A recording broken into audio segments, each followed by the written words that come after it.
yeah. I love my HBCU. And boy, I love it, love it. I love it, love it.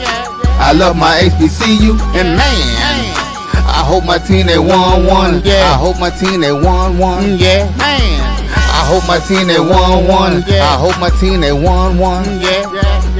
I tune into the HBCU Sports Lab to see if my team won or lost. If they lost, I'm quiet as a mouse. But if they won, keep tab. I'ma do the dab, yeah. Dr. Cavil, he know what he be talking about. Mike and Charles, they know what they be talking about. They compress the analytic data with this hip hop. If you know them like I know them, they gon' tell you if your team, if they won or lost, and who the ball. So listen to Professor, yes sir, and pay attention, cause he gon' teach a lesson. This is Dr. Cavil with Inside the HBCU Sports Lab with Mike Washington, Charles Bishop. Maybe not. You see none other than A.D. Drew and Wilton Jackson II. As A.D. Drew is jamming a little bit with the head nod to the intro. It makes you get to it. It makes you wanna Bop your head. bop your head. Nothing wrong with that. I got to tell Cavil, he'd be happy to hear it. He hit one with that one. I tell him he hit it at the park. With that being said, welcome everybody to episode 597, the week of the Celebration Bowl. Usually this is a week where we get to lead up and find a way to talk a lot of things. We get a full week to celebrate. Oftentimes the mid-major champion as we kind of line stuff out like that. We will do that. Week we'll give our final poll of the mid-major division. But we will also get a chance to talk a little bit about this matchup on Saturday. We'll go deep inside that and get these expertise, two gentlemen, to use their expertise to show how to provide us some in-depth knowledge of what they think is going to take place on Saturday. With that being said, officially welcome to episode 597 of Inside the HBCU Sports Lab radio show and podcast, the show that's covering a sporting HBCU dash for all things HBCU sports. For institutions large and small, from the NAIA to the NCAA, we share insights and information on the HBCU sports culture and HBCU athletics aesthetics to facilitate the story of HBCU athletic programs and the business of HBCU sports. Short, we call it just HBCU sports pedagogy. I'm your host, Dr. Kenyatta, along with my co-host today is Mike Washington and Charles Bishop are out on assignment as they're preparing to make sure they get everything down there to Atlanta. I'll be in there, not necessarily early, usually get in on Wednesday. I have as the dean in terms of graduation ceremony on Friday. So I'm taking off right after that, and I will be in there Friday evening. So I have none other than co-hosts, the professors Drew and Jackson II. We're filming from our home studios and sending a signal live to KCOH 1230 AM studios with the Texas Radio Hall of Famer, multi-Hall of Famer Ralph Cooper in the beautiful home of Texas Southern University from Houston, Texas. With that being said, Wilton Jackson II, how are you doing today? I am doing good, Doc. It's like I said, I feel like football season went by too fast. We got to keep Charles in our prayers. Make sure he all right for this week. Yeah, after that big win. Grab one too many of them champagne bottles. That's like, man, them for the coaches. I'm finna get me one of these. My fault. Tell me less. Say less. No, but it's a good week. I mean, Celebration Bowl week. We have a lot to talk about. We'll get the matchup that I think most people wanted to see throughout the middle of the season, Jackson State, South Carolina State. So it's an exciting time for Black college football. Yeah, particularly after that formal matchup between Central and South Carolina State. They edged them out. Yeah. And then you got that matchup to kind of finalize things with Alabama State and Jackson State. You got the early version this year, right? FAMU and Jackson State, that kind of put the edge in there, but it was a little finished business to need to take care of. And Jackson, just like Jackson State, I should say, just like South Carolina State, ultimately took care of business to perfection. Both of them have no losses in conference play. So that's fascinating to say. With that being said, let me go to AD. Drew, how are you doing today? I'm doing fine. I wonder, wow, Mike may be getting prepared for this Saturday. I'm really wondering if Charles still has that hangover from Saturday, and I don't mean from the W. Everybody, I don't mean from the W. Cigars and alcohol sometimes don't go quite together if you get a little bit of too much. That's all I'm gonna say. Victory cigars and champagne, and just partying and dancing. Doc, I think Charles was dancing like he just got off like he just came across when he first went across with A5A. I don't know, man. Right. I did see him hit a couple of steps there, so I don't know what that was about. I'm just saying, y'all do it a little different in Jackson. But I will say this again, as I said on Sunday, man, I had a marvelous time. The folks, thanks to all of them in Jackson, Mississippi, Jacksonians, Jackson State, alum, fans, those just in the city, they take care of your boy when you come to town. I want for nothing, and they make sure that I feel first class, and I certainly appreciate that. So I did want to give them a shout out to all the lab listeners. We want to give you love. Again, football season is literally closing. We got 1 week left. We got the official out of the bands on Friday. That'll be interesting. Matchup, major and mid as that's going. But yes, we'll get into that. With that being said, let me go back to you, Wilton, if you would. What's the news of the day on your? So we got a lot of news. I'll start off with this, though. The SWAC set to host the 2024 Hall of Fame ceremony. That ceremony is going to be held on this Friday, December 13th. The enshrinement ceremony is slated to begin at 7 p.m. Eastern Time at the Omni Hotel in Atlanta, Georgia. The newest members of the SWAC Hall of Fame were chosen from a list of nominees who were submitted by their respective institutions and selected by the SWAC Hall of Fame Selection Committee. The 2024 Hall of Fame honorees include Alcorn State's Fred McNair, Grambling State's Hillary Matthew Bozier, Southern's Pete Richardson, Arkansas Pine Bluffs Earl Goldman, and Charlie Neal as a contributor. Good stuff. Good stuff. Fascinating. With that being said, 80 Drew, what news of the day do you have? Wilton, I see your SWAC Hall of Fame inductee class, and I raise you the MEAC Hall of Fame inductees. Let's quickly go through Patricia Cage Bibbs from A&T and from Hampton. She coached at Hampton from 97 to 04 and helped establish the Lady Pirates as a powerhouse in the MEAC. 127 and 83 bark. During that time, she also coached at A&T from 05 to 12, where she won an additional 3 MEAC championships. By the way, those MEAC championships with Hampton, 98, 99, 03, and 04 with tournament titles in 2000, 03, and 04. And I'm gonna save that one. Rashida Suber from Coppin State, women's basketball from 2004 to 2008. She helped Coppin State to Dr. Cavil 64 and 6 in MEAC play in her 4 years at Coppin State, including undefeated conference record sophomore and junior year. That would be 41 straight for those of you all who are counting. Tariq Cohen played at A&T. I think he may have went on and did something post A&T. Somebody help me out with that. Something with NFL or something like that. Had a great career, but at A&T from 13 to 16, he was a star running back. Holds the BAC record for 5,619 yards on 868 carries, 59 touchdowns, including 56 of them on the ground. And we know the Celebration Bowl run that he helped A&T start.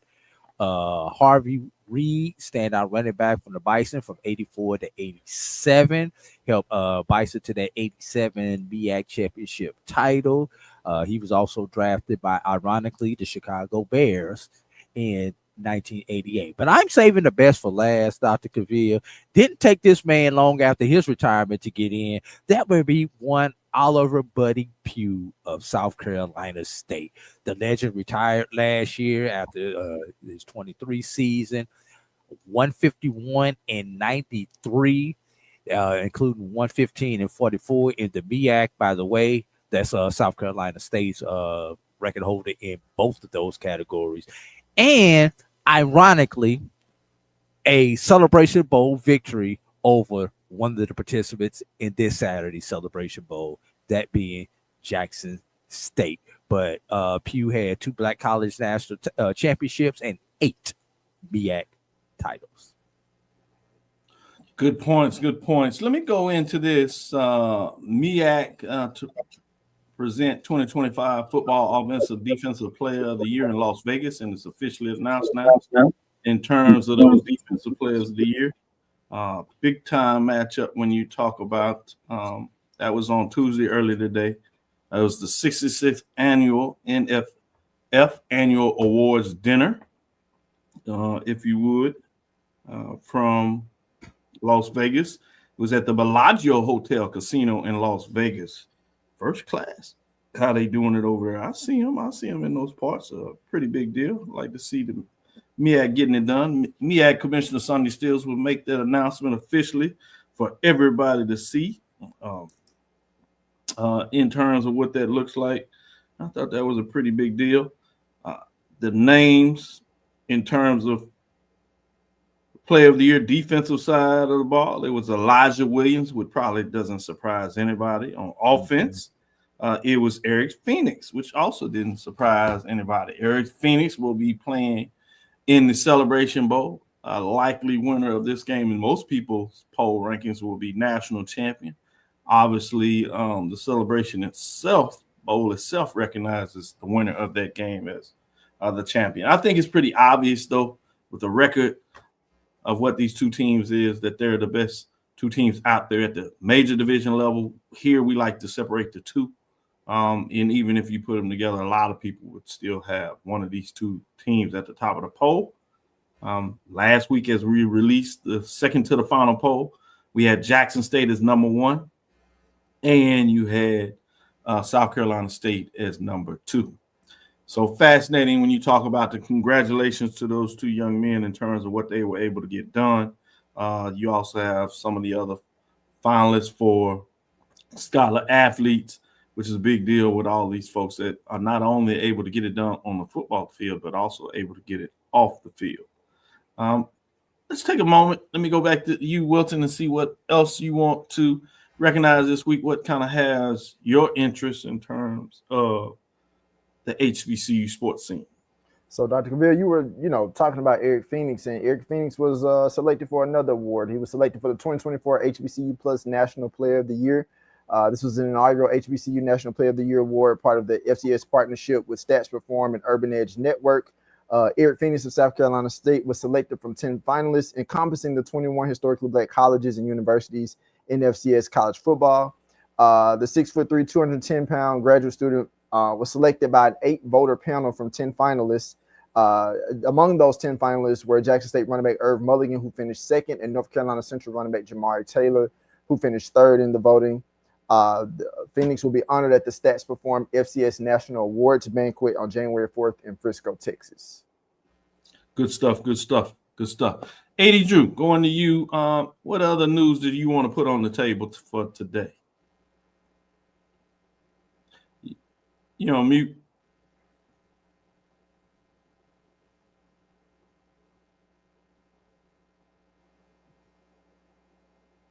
All right, there we go. Sorry about that. I just want to put out that I went to the Virginia Union Valdosta State game on this past Saturday.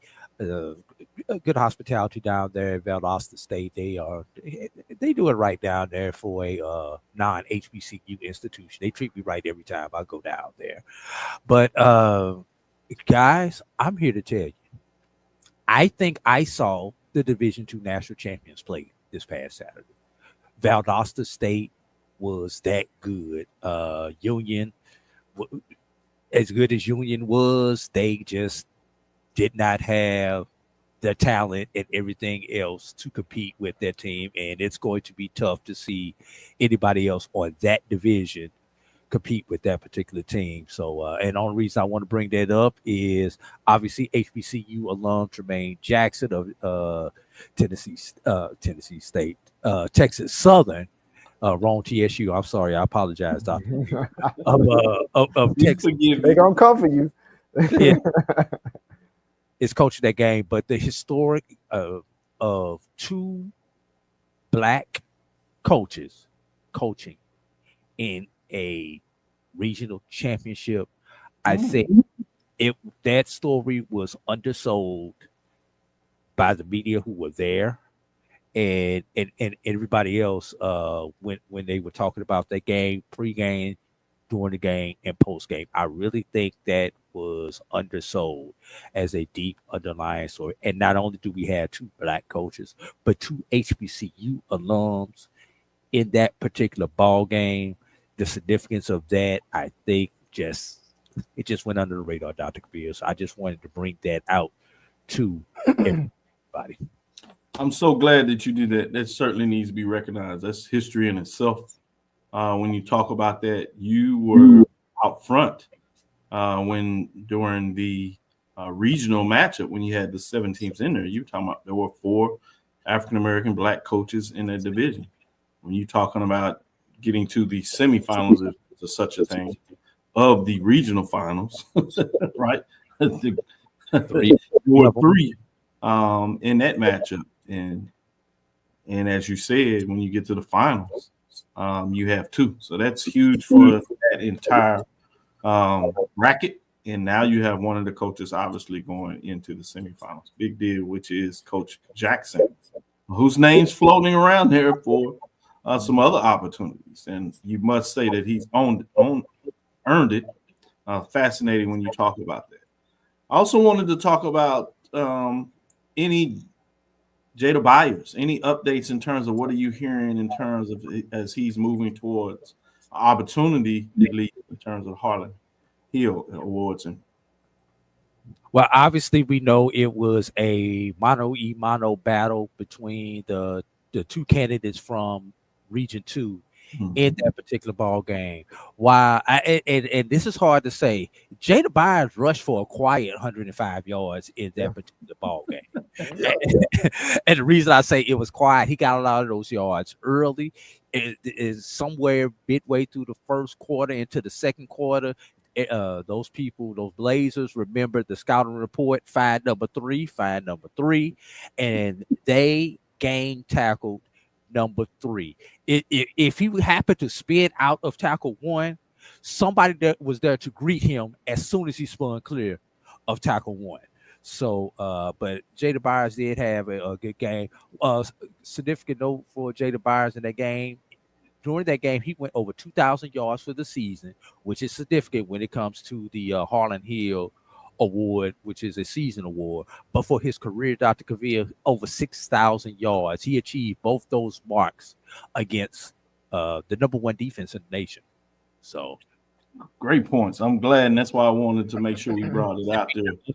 Unfortunately, Sammy Edwards played a hell of a game also, and I think, honestly, objectively speaking, if you just look at the mano battle, if that's what the voters were waiting on, I think Sammy Edwards had a slight advantage over Jada Byers. So I'm glad I turned in my vote beforehand. So I was unbiased in that game. Right. Now, it makes sense. I think the way you lined it up, depending on when people did the votes, but that certainly was key for some people that had a chance to probably kind of wait a little bit.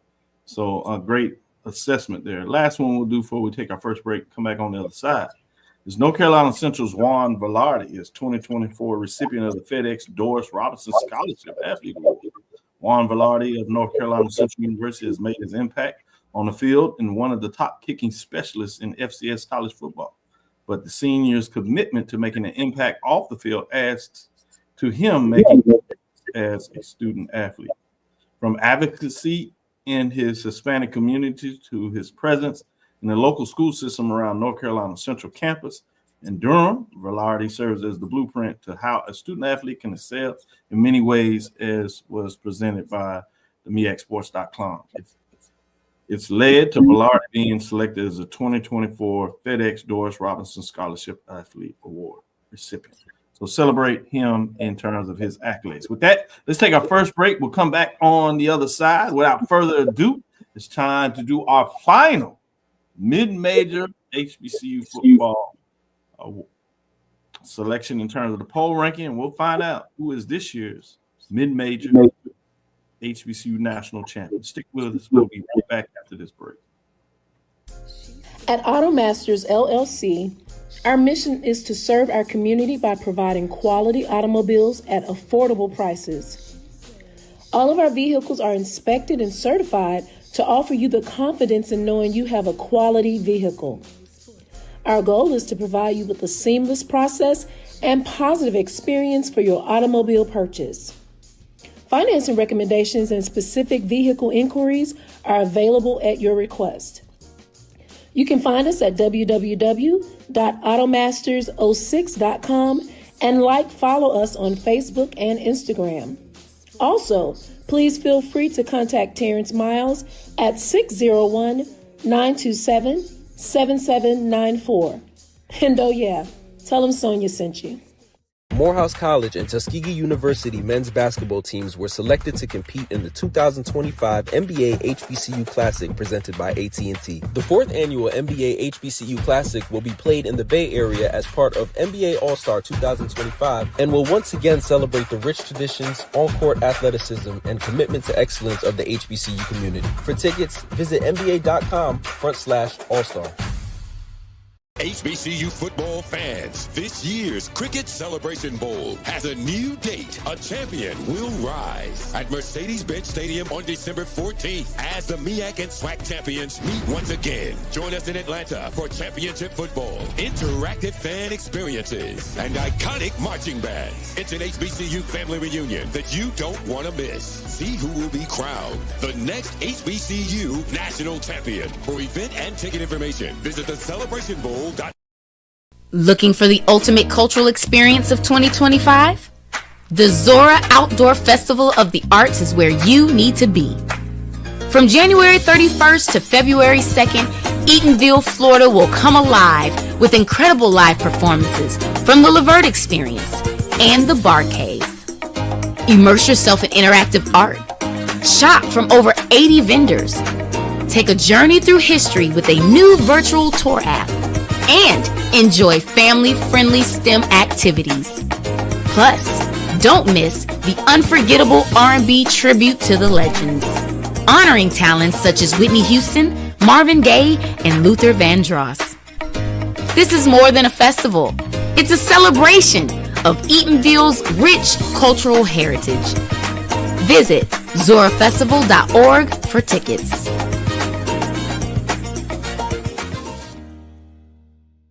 ESPN Events Band of the Year, a title reserved for the absolute best in the world of HBCU marching bands. A season-long competition that culminates in Atlanta on Friday, December 13th. Drum majors, percussion, drill, auxiliaries, musicality. All aspects will be adjudicated by expert judges in the world of college bands. 4 bands will qualify for the big stage, where national champions will be crowned. Follow us on social media for ranking updates throughout the season. And join us at Mercedes-Benz Stadium on December 13th for event and ticket information. Compress the analytics data with your hip hop. If you know them like I know them, they gon' tell you if your team, if they wanna lose, and who the ball. So listen to Professor, yes sir, and pay attention, cause he gon' teach a lesson. This is Dr. Cavil with Inside the HBCU Sports Lab with the academic professors, sports professors we're gonna call them today. That is Professor Jackson II and Professor Drew. Welcome to the club of academic sports in leisure, if you would. With that being said, let's get into the poll rankings. We know all the teams that were sitting outside, but since this is the last one, we're going to go through it in proper protocol. Nobody dropped out this week, so receiving votes were Shaw Bears. Ended the season at 6-4, 4-3, had a wonderful season. They did make a coaching change, so it'll be interesting to see with all the transfer portals around in FCS programs, maybe coming some of these athletes. Will be interesting to see what they do at the head coaching position What does that mean for the Shaw Bears next year in the CIAA? Bringing us to the SIAC, we have Albany State Golden Rams, 6-4, 6-2. For some of them, they had a big win over their rival, but outside of that, they had a little bit of a disappointing season. But they're building down there in Albany State, and Quinn Gray is making his magic work. Be interesting to see what he's able to do next year. Fort Valley State Wildcats, 6-4, 6-2. This is another team that also just lost a coach very recently, as their head coach leaves up and heads to North Carolina A&T State with the Aggies. So be fascinating to see what that means in terms of the mix up there. So let's get into the top 7, the superlative 7, if you would. At number 7, Livingston Blue Bears, 6-4, 4-3, 124 points. Considering all things, they really had a magical season, a very good season with some big-time wins.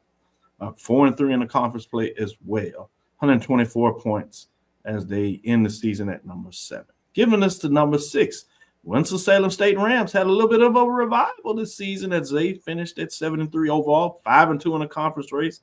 Had some big wins themselves, could not quite get over the hump to get to the top 2 spots, but they certainly are on the trajectory moving up this year with 137 points as they finish at number 6.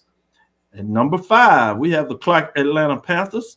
Many people looked at me as I was crazy, and then we got the magic words from the coach himself, rat poison, as they finished 7-3 and won on a magical season, 6-2, that ultimately led them to a SIAC championship game appearance. Could not quite get it done there, but certainly had a season to remember. 140 points, and I would have to say, as long as the coach, as his name is a little bit out there as well, and the quarterback stayed, you'd have to say that Bulls up for the Clark Atlanta Panthers. At number 4, you have Virginia State Trojans, coach with a doctor in front of his name, as Dr. Henry Frazier III finished the season at 7-4. Regular season champions of the CIAA, had to rematch, if you would, against Virginia Union. Couldn't quite get it done in a very well-played game. They end the season at 6-1 in the conference race, 148 points, and they end at number 4. Bringing us to number 3. Johnson C. Smith Golden Bulls had a magical season, and really everything was going their way until the last 2 games where things fell short, particularly in that last matchup where they had a chance to control their own destiny. They win the game. They end in the CIAA championship. It was not to be. And think about this. If they win that game, Virginia Union was looking like if they win those 2 would have been out based on what happened in the championship game. We found out when it came down to the last one that Virginia Union did have the tiebreaker, so they were in. And it was about whether Virginia State would win, as they did, and play Virginia Union, or would Johnson C. Smith have that spot.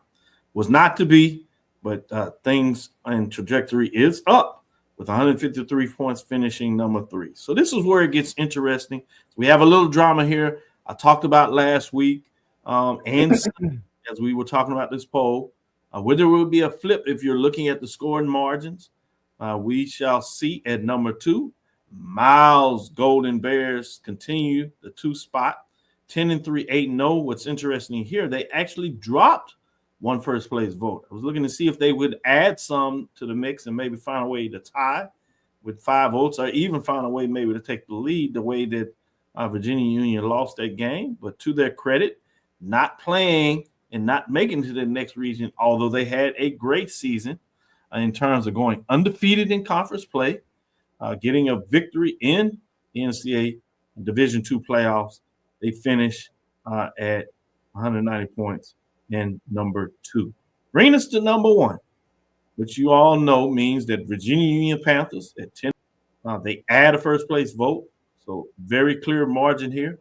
7 first place votes at 195 points. As they do add their first place vote, they remain at number 1 and ultimately capture the mid-major division football championship in 2024 for HBCU programs.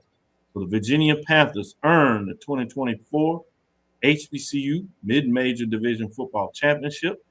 That being said, I want to see what y'all think in terms of this poll ranking, starting with you, Will. I think, I agree with Virginia Union being number one. They played the longest in the tournament. Obviously, getting to that quarterfinal round, I really just feel like they ran up against a really juggernaut of a Valdosta State team. But it doesn't take away anything of what Dr. Parker did with this Virginia Union team and the work that Jada Byers and company did. So definitely, I have them at number one. And then all season, how much did we talk about the fact that we felt like the CIAA was a lot stronger than the SIAC? So Virginia Union being at number one, I'm good with that. I'm good with Miles being at number two. I'm not gonna lie, I was a little disappointed in Johnson C. Smith dropping those last two games because I was one of those people that definitely thought that they were probably going to be in that championship game. Those last two losses to Fayetteville State and Livingstone, but I think I have them. They're where they're supposed to be as well. You could argue. I know we had talked about this. I know. AD, you wasn't on the call on Sunday, but we're on the show on Sunday. But I know you were saying you were talking about the fact of potentially putting a team that competed in the SIAC championship game, for them getting there, which that does matter. So you could argue that Clark Atlanta could be number 4 and flipping 4 and 5 and putting Virginia State from 4 to 5.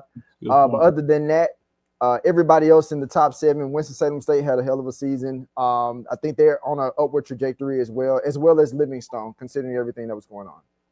Great points there. They do have one less loss than Virginia State in terms of the overall record. Yeah. But they actually have one additional loss in terms of the conference records.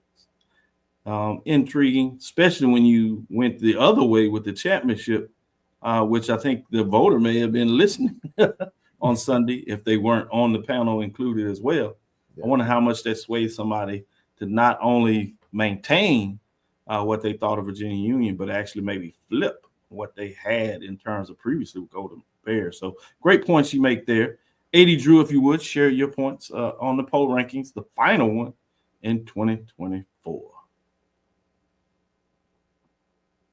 I think you muted, AD. Can't really argue with the 7 that we have up on the screen. The argument comes in 1 and 2, no question. 3, 4, 5. How do you order 3, 4, and 5? Clark Atlanta with the FCS victory, the NAIA tie. Yep. How do you weigh those two in with the other 2 losses that Clark Atlanta had? And then you added the factor that they went to the championship game. Now they got soundly beat in the championship game, which you also have to factor that in. Yeah. The last time that I saw them, Virginia State beat our national champion, but also lost to our national champion. Yeah. They also had a couple other losses there that were head scratchers. And then you had Johnson C, who just collapsed at the end. Because of the collapse at the end. Great point. It's hard to keep Johnson C in that 3 spot. That's right. Although, they were number 1 for 5-6 weeks of our poll, Dr. Cavil, probably even longer. Like 7 or 8 weeks, yeah. Yeah, I lost track. But, and there's really no right or no wrong. These are just different things that go into how you vote.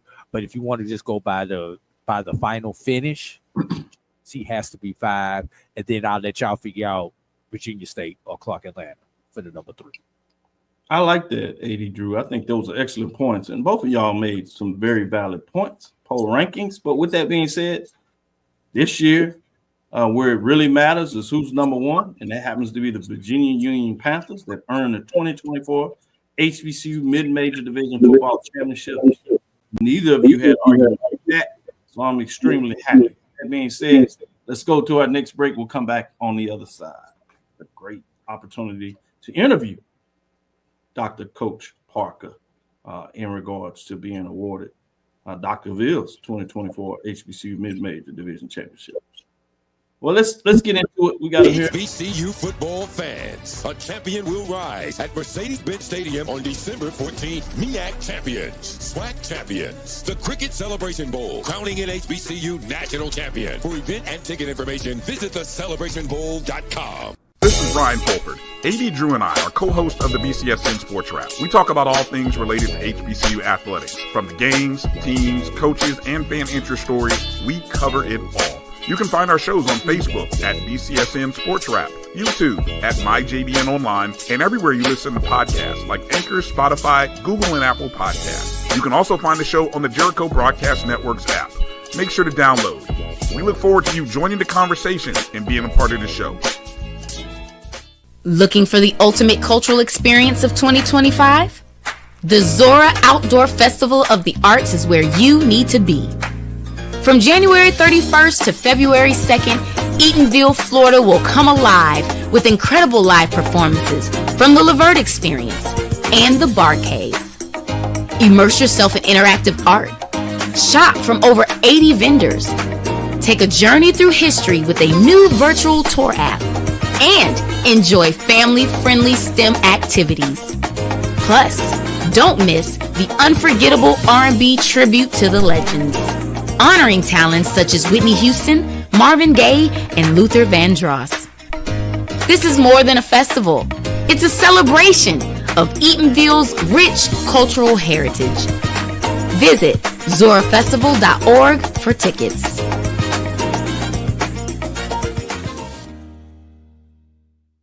ESPN Band of the Year returns to Atlanta on December 13th. 4 marching bands will qualify for the big stage, where 2 national champions will be crowned. Follow us on social media for rankings updates throughout the season. And join us at Mercedes-Benz Stadium on December 13th for event and ticket information.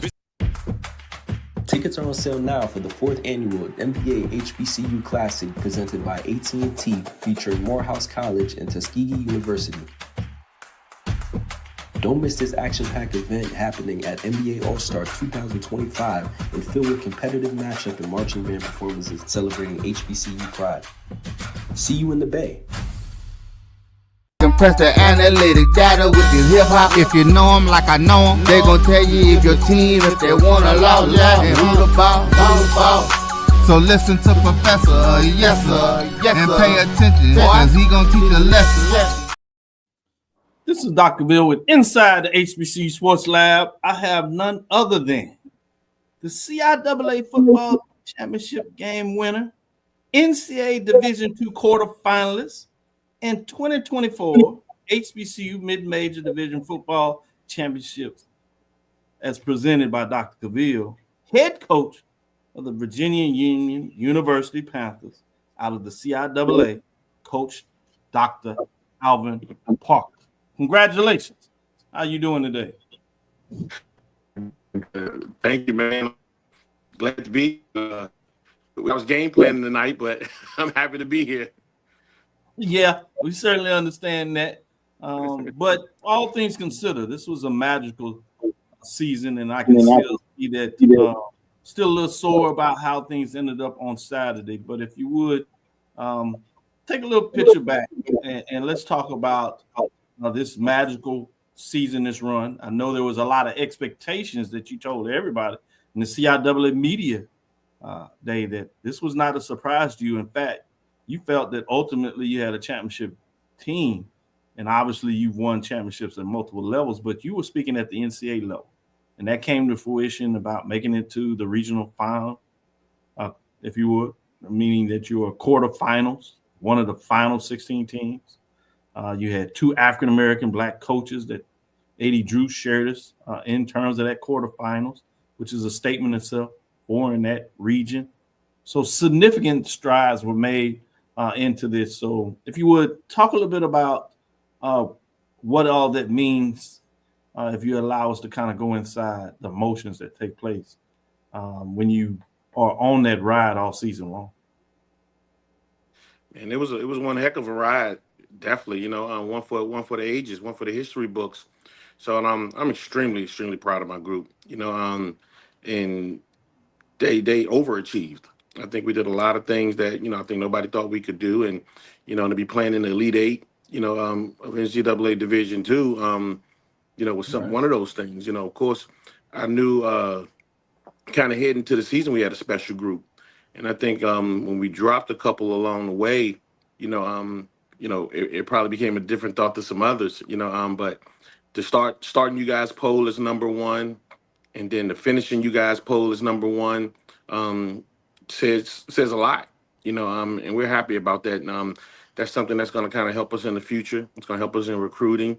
It's going to do a lot for the program. Again, we reached a bunch of heights that a lot of people, again, didn't thought we can do. And my group just kind of lived up to it every week. Got to the playoffs, had an excellent run, played a lot of good ball. We hit the switch on, it seems like, at the right time. And again, I'm just happy about that. Let me ask one more before I allow my fellow host to ask some questions as well. How long do you get a chance to take a break, maybe celebrate a little bit about this before it sounds like you're already kind of prepping and thinking about what it will take to make a run next year, I should say, and actually maybe at the end of the season hold up a NCAA Division II national championship? I mean, the work never stops. I think to kind of be to play all the way into December, and then you turn around and when anybody that has a program starts it right back in January. Most of those people probably ended at the end of October, beginning of November, and started kind of planning. And we just took a little bit while longer to kind of get it done because we were playing. So that's been the best recruiting tool for us to still be playing. Anytime people can flip on ESPN and see your ball club out there, they want to be a part of that. So that's been one of the bigger things that has helped us in recruiting. But it's been a long season. We started this thing the end of July, beginning of August, and ran it all the way to the beginning of December. So anytime you put it together like that, guys probably get a little tired. So it's gonna be my job as the leader to kind of find that fine line and make sure everybody kind of gets a little bit of rest, but also everybody kind of keep their eye on what can happen in 2025. Certainly. Wilton, if you would, go ahead. Dr. Parker, congratulations on the season again. You're no stranger to success. Obviously, back-to-back 10-win seasons. You just kind of mentioned that, there were some times where throughout the season you dropped a few. What kept you grounded? What kept how were you able to keep your players grounded through those times to still know that they could, compete for a title and obviously make this tournament run?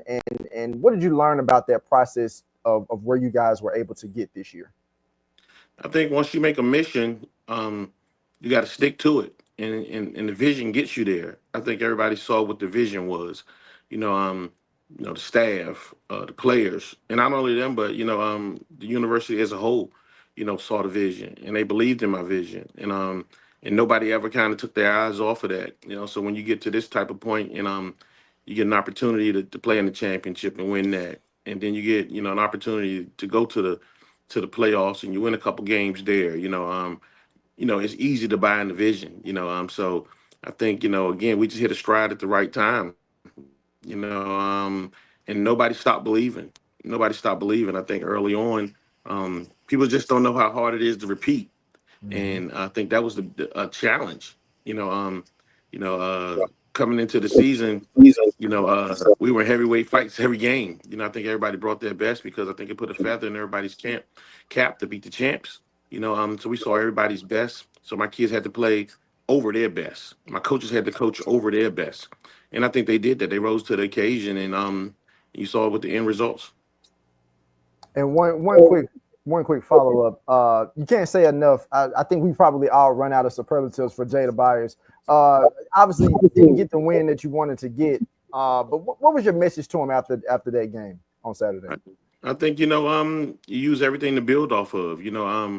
Again, getting this far in the playoffs, we played a great Valdosta team. I think they were a great team, capable of winning the national championship. They had a lot of good things kind of going on. And hats off to Coach Jackson.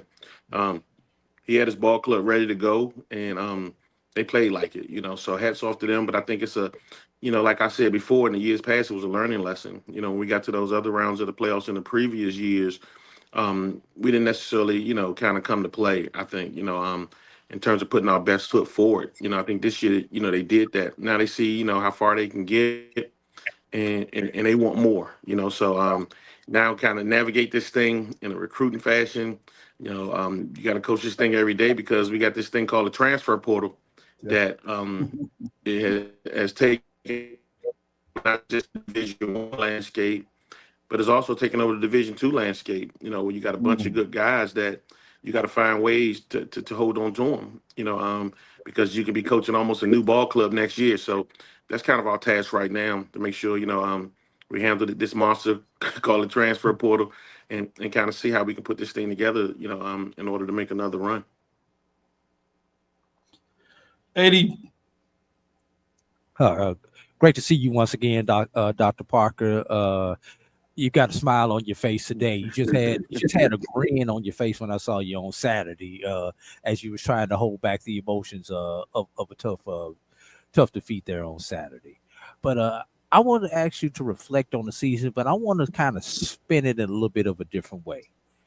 This year, due to the calendar, there was an extra Saturday, which allowed Division 2 teams to have a bye week built into their schedules. How beneficial do you think that was for you in the grand scheme of things, considering where you wound up finishing the season at? And then I want you to spin that forward into next year, where they're allowing Division 2 teams to actually begin week 0. So if their schedules are done right, they could possibly get a second bye in there for this 1 year. Just kind of talk about that and how that affected your team instead of having to go what would have been 14 consecutive weeks if you wouldn't have had that bye this week. I think it's definitely a positive if you can do it right. The week 0 is a positive also because it gives some of our smaller schools different revenue opportunities. So being able to kind of take advantage of that because I don't think anybody on the Division 2 landscape can say they don't need money or they don't need the the extra operational funds that week 0 can bring to you in the form of classics or even guaranteed type of games. So that's something that's definitely beneficial. And in terms of the bye week, I think more so my wife and kids might have benefited from them. They might have benefited from it a little bit more because I got to get that weekend and kind of do some things with them in the middle of the season, which has never happened. With us having kind of going from, like I say, the end of July all the way to December, sometime that aspect kind of gets lost where your family got to be on the ride too. And, I was able to kind of do some things on that bye week that probably I wouldn't have been able to have gotten done during the season. So that was one beneficial to it, just the life and balance type of, portion of it. But in terms of the players and everything else, I think if we can find a way to maybe get ours closer to the middle, I think, that'll help a little bit more. We had our bye at the beginning of the season, coming off of a Division 1 game. So, we were kind of licking wounds and trying to figure some stuff out. So I don't know how much it helped in that aspect, but definitely needed if you're gonna make a run like we did. All right. And a quick follow up to that. Next year you will be switching to Super Region 1. For so long, all CIAA has known is Super Region 2. SAC, Gulf South, SIAC as potential not only regular season region opponents, but playoff opponents. How do you expect to switch to Region 1? We know it's going to affect the schedule, but how do you really expect it to affect your program? Because now you may have to, is that going to affect your recruiting? Because you're going to have to play teams in a different part of the country. So you can't say, hey, you're gonna be playing this team out of Georgia or out of one of those other places where you may have been able to have a crossover matchup that was in Super Region 2. How is that going to affect you in the next couple of years, switching to Super Region 1? Oh, I'm glad you asked that, AD, because it definitely matters. In terms of the way you build your team. I think playing in Super Region 1 is kind of like preparing yourself to kind of go through maybe like Big Ten football, and preparing yourself to go to Super Region 2 is kind of like playing yourself to be in SEC football. So it definitely, you know, lends to how you build your team.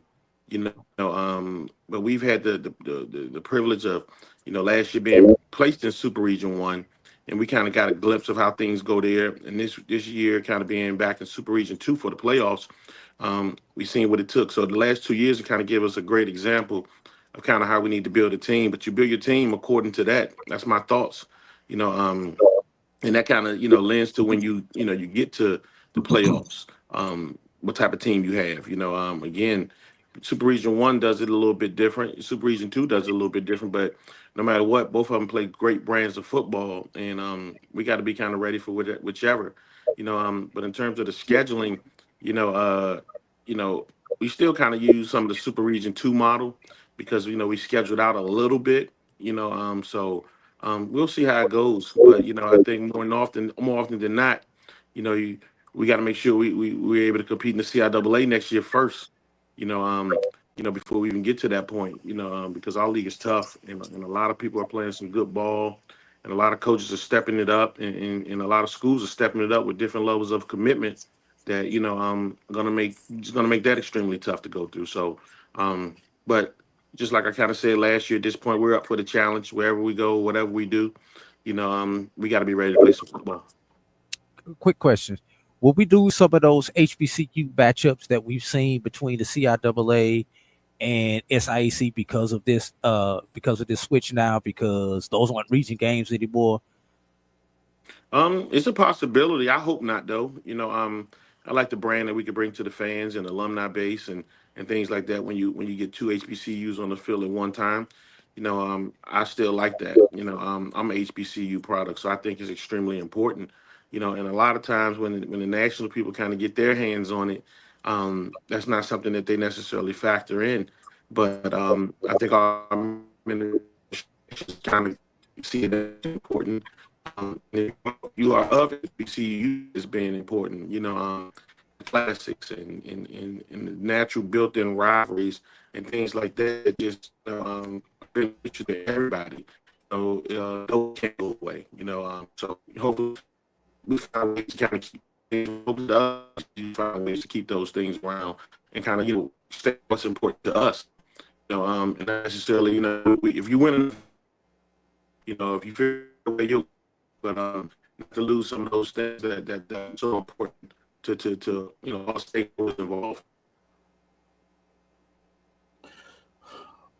All right, Coach Parker, getting a little breakup, but I wanted to ask you like one final question before we let you go, if we can get it in. If not, we certainly understand. There was talk a little bit about that there may be like automatic invitation, if you would, to the Black College Hall of Fame game that opens up the season in week 0, where it would take the champions of the CIAA versus the champions of the SIC.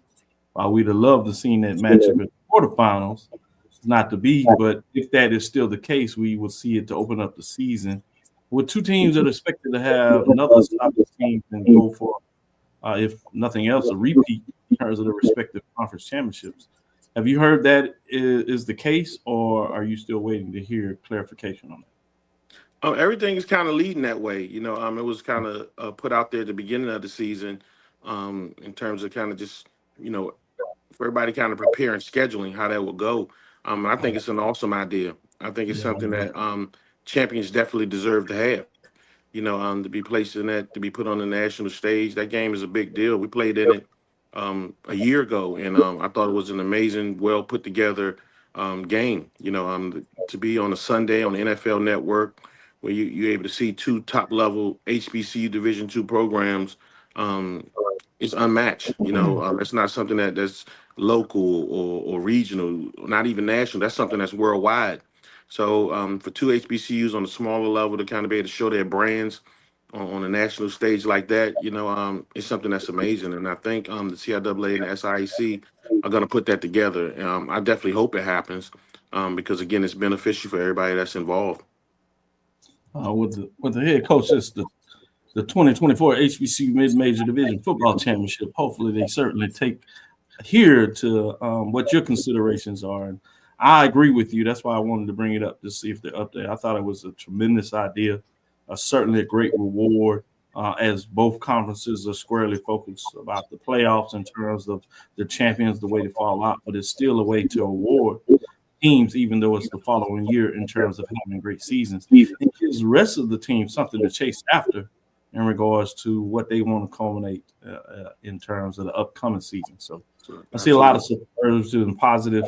With that being said, again, want to say congratulations, Coach Dr. Alvin Parker, in terms of a wonderful season. Congratulations to your university administrators, obviously your athletic administrators, your coaching staff, and more importantly, your players. But in terms of you receiving the recognition of what you were able to bring everybody together to make this magical run and ultimately leading to Dr. Cavil's 2024 HBCU Mid-Major Division Football Championship, the Virginia Union Panthers.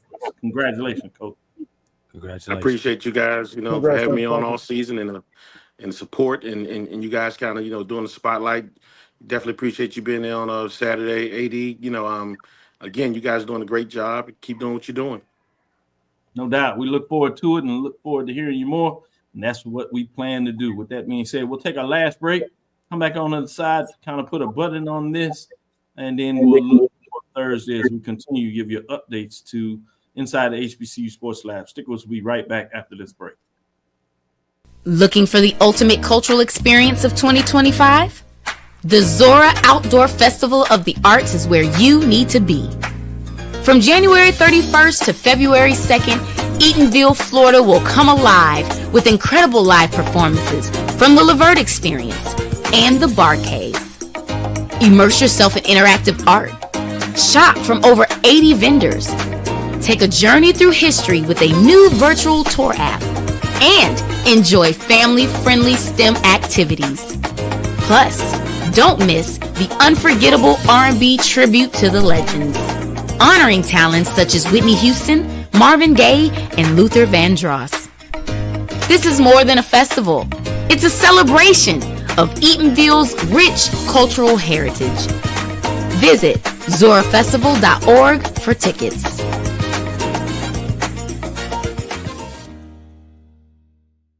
HBCU football fans, this year's Cricket Celebration Bowl has a new date. A champion will rise at Mercedes-Benz Stadium on December 14th as the MEAC and SWAC champions meet once again. Join us in Atlanta for championship football, interactive fan experiences, and iconic marching bands. It's an HBCU family reunion that you don't want to miss. See who will be crowned the next HBCU national champion. For event and ticket information, visit thecelebrationbowl.com. We compress the analytic data with the hip hop. If you know them like I know them, they gon' tell you if your team, if they want a law, and who the ball. So listen to Professor, yes sir, and pay attention, cause he gon' teach a lesson. Great show, great information. I want to do a pivot. As I said, we're going to get in a little bit and put a lot of focus, but we'll do that on Thursday. It's inside the HBCU Sports Lab. A lot of the team, again, I said I'm coming Friday, but the rest of the team will be there Thursday. So you'll have a live show from Top Draft right there in the Omni in Atlanta, Georgia, as everybody ascends on Atlanta for the Cricket Celebration Bowl 2024, which will feature the number one Jackson State Tigers at 11-2, 8-0 out of the poll rankings that were released this week. Jackson State Tigers are also number 15 on the national of the AFCA FCS coaches poll. They will face South Carolina State Bulldogs that come in with a record of 9-2, 5-0. As the Bulldogs are ranked number 18 in the AFCA FCS coaches poll rankings, as we have them as number 2. So you have 1 versus 2, and Dr. Cavil's inside the HBCU sports ranking. Just about anybody that does a poll ranking for HBCU programs has these 2 teams at the top of their poll. Many of them 1 and 2. They may have flipped. You see in terms of the FCS national poll, they have the teams top 20. Specifically for the AFCA, you have 15 versus 18 in terms of the national poll ranking. So exciting to see that. Tomorrow we will have the ONG strike zone. Look forward to the Indy report. Got some things to talk about. Tennessee State, North Carolina A&T, as they had their coaching announcement. Some of that stuff might come up in the show, so look forward to having that. And we also on Thursday just told you that we will be at Top Draft. So come on by, check out the guys in the studio. You can catch up with them before the show. That certainly will give you some updates and their thoughts on things. And for those that want to see it live, get some beverages and food, you're welcome to that. Check it out. And then they'll talk with you afterwards as well. Make sure you hold them tight. I will be on this side, so I have to kind of watch from afar, make sure they do what's necessary. I need to make sure everybody turn in their papers. I like my paper frosted, 12-ounce frosted. So make sure you turn in your papers and turn them in on time. Exactly. It is final exam week, so I relax. All exams are in, grades are in. So at this point, graduation is coming up. It's time to celebrate. So with my graduate students, we certainly have a chance to celebrate a little different than you do with your undergraduate students. I tell my graduate students and my undergraduate students, once they graduate and become graduate students, then they can formally call me by my first name. But before then, I have the power of the pen, so watch out. And some of them say, well, I'm going to graduate school. And I said, you might want to wait a little while for that. They get a chuckle out of that. But Wilton Jackson, second, thank you for your superb reporting, what you've been able to continue and what you do from your perspective is extremely important. And the fact that you share time for us to make sure that we get some of that is extremely welcome. AD Drew, always much love and support in terms of what you're doing on the SID side and what you've done for Black College Sports Network. Roy, back in the background, we appreciate you. There's some other things that we'll be talking about where we'll be doing some updates this weekend and moving forward. So keep up with these live shows. Obviously, Saturday, we'll look at what Carlos Brown will do. He will be in Atlanta, so we'll see how he wants to proceed with that. As obviously the game kind of throws that off a little bit. So we'll see. Make sure he can give you an update. AD Drew, before we close, you want to add something? Take a point of special privilege. Congratulations to former Florida A&M head ball coach Willie Simmons, who got the head job at Florida International, reportedly $750, large ones, 4-year contract, $750 per year. We'll talk about it come up. Everybody looked at him crazy when he decided to go be the running back coach at Duke last year. But that 1 year sacrifice, even though it was an increase in pay, looks like it worth it. And for Willie to get a job back in the state of Florida, in a hotbed where he has recruited very well in the Miami area, I'm looking forward to, covering Willie from the outside now instead of covering him from the inside like I had before. And Willie was only one of we had like 4 former coaches who got jobs, got some significant jobs over the weekend. But I have to shout out Willie Simmons, formerly the Dead Mount Orange. Certainly, great point of privilege. Recognize that and appreciate that information. And want to give a shout out myself, Coach Willie Simmons. Got a chance to really understand a different side of football from Coach Willie Simmons his time at Prairie. So a lot of respect, a lot of appreciation. I'm gonna talk about him though. He hasn't returned my call yet. I know he's busy, but I'm gonna like, so now you too big for you folks now. We're gonna let him know a little bit about that. After quote unquote, we built you. Now you want to show me no love. This kid, he will certainly understand. You told him up, Dr. Cavil. Make sure you get that right. Yeah, exactly. Thank you for listening to Inside the HBCU Sports Lab. Make sure you share our podcast with your friends and colleagues. We kid because we care, and he certainly want to understand. Much respect for all those that are getting a chance to continue to provide uplifts. Many of them continue to talk positive about HBCUs in one form or fashion. So I'm appreciative of that. And it gives those HBCU, even if they're life, an opportunity to think about how they can continue to move things forward, whether that is continue with HBCUs or on moving from Division II to FCS or FCS to FBS.